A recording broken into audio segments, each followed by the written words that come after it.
95 or something like this. You didn't know him at the 85 reunion? Huh?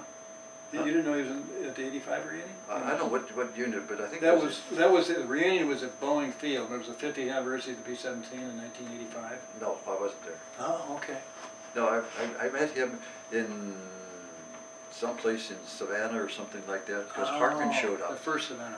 He ran into Harkin first. The guy that we thought was dead, that died. Okay. He got. That's right. Yeah. He got, and they didn't know I was alive either, either one of them. And the guy Barnes, the one that I did end up flying, they either contacted me and hunted me, but he found me first on the West Coast and called me up and he says, "Hey, Chuck," he says, "this has been Barnes." I said, "What the hell are you doing?" He says, "What the hell are you doing?" My wife's sitting there and she says, I kept saying, "Well, God, I thought you were dead." He said, "I thought I was dead." And, well, they think how things were going. And she said, "What are you talking to?" Things like that. But that's what it was. And then the same thing happened with Ben and Harkin when they called me from the one thing, and then next year we were going to meet at the wherever the 388th went, and we did. And I got pictures of them together. So that's when you first got to meet. That was the first time. Part of your career. I think I met you in '93. Yeah, yeah. It's at Reno. At Reno, yeah. Yeah, because he came up. 93 or 94. They come up because Ben and Lick came down and stayed with us at the place, at our home in Tupper. Okay.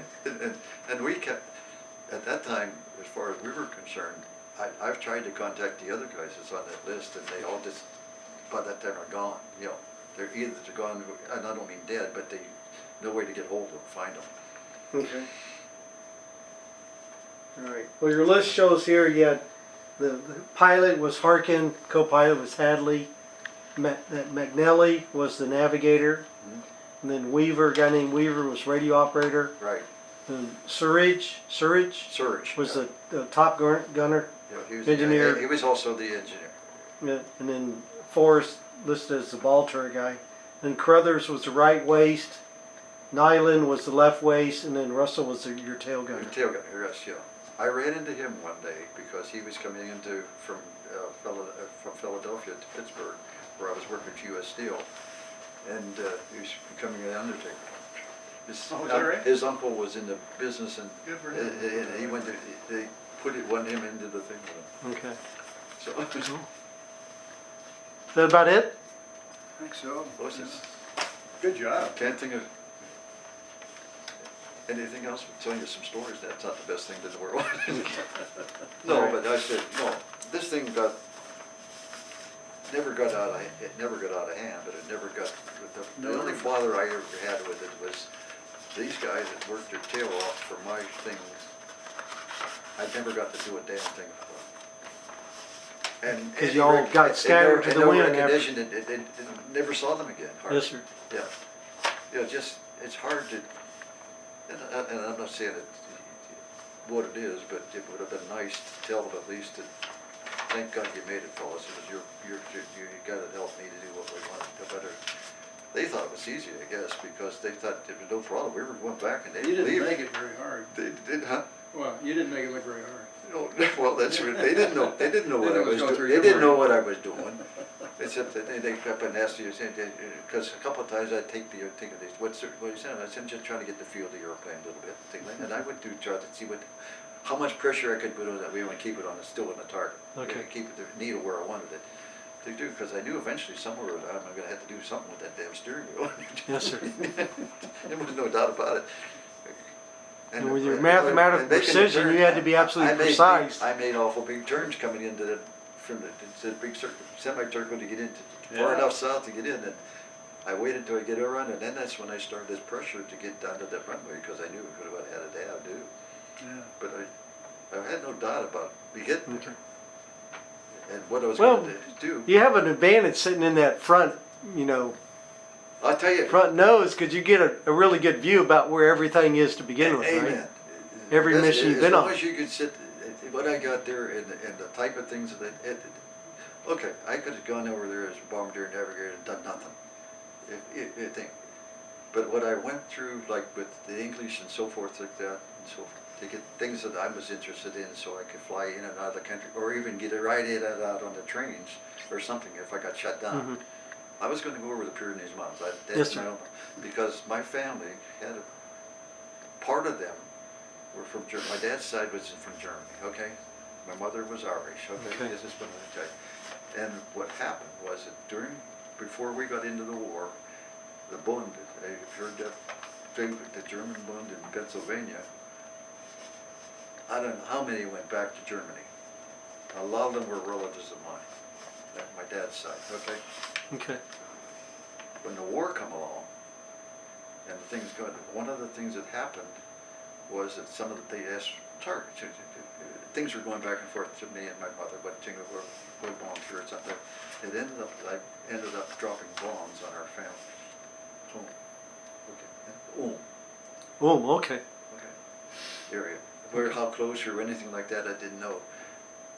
Some of the bodies that were in the Detroit steel business, from that date, I never spoken to them.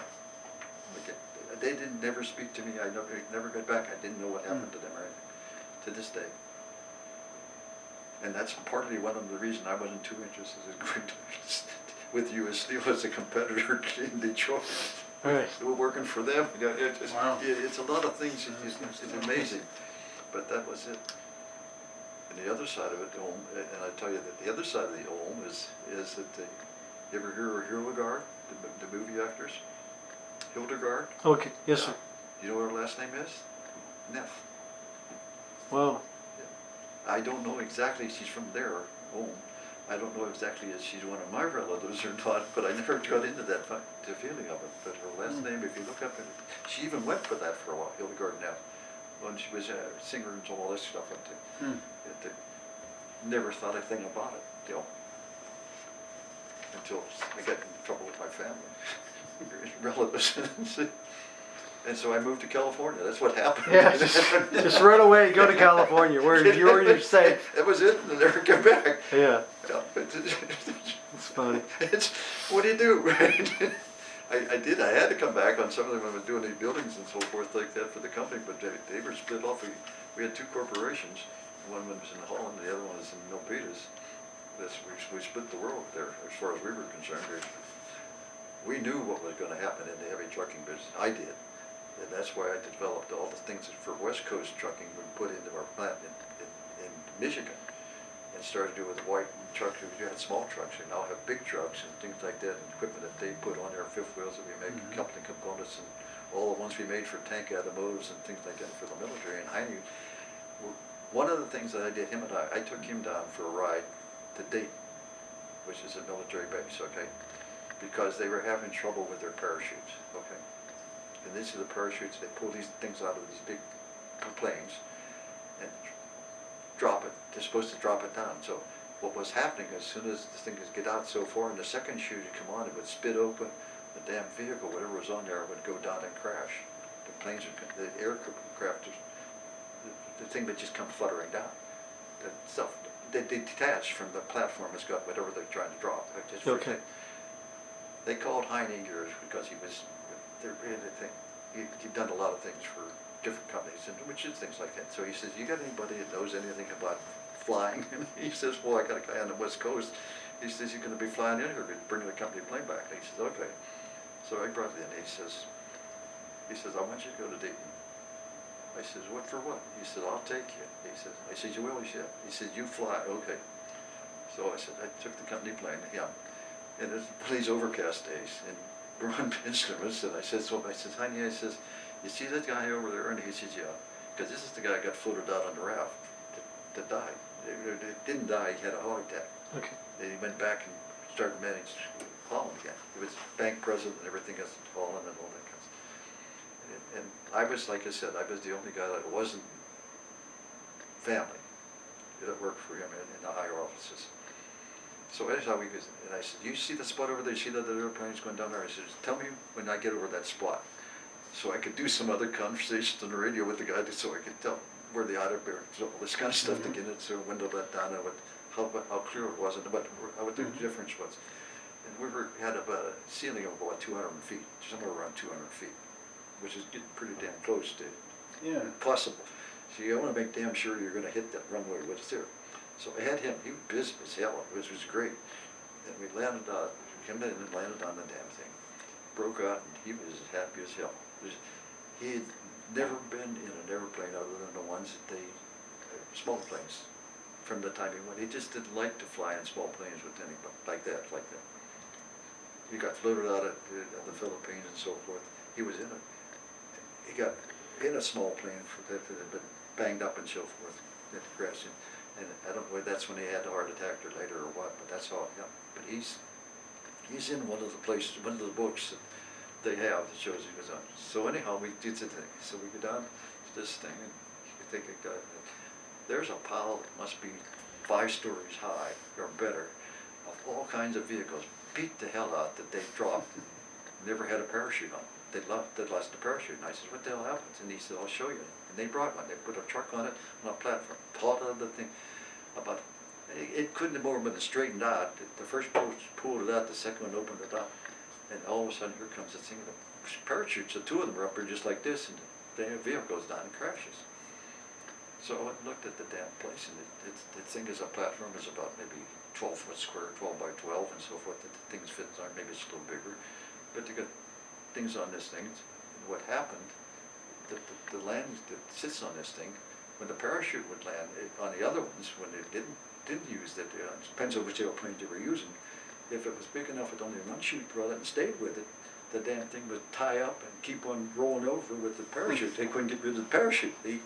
Two things happened. They either got when it landed one way that the landing suit wouldn't let the parachute go, and the other ones they do it right up in the air. Trying to fix it. Yeah, and what it was is a difference in the. And I said, he said, so you ever bailed out?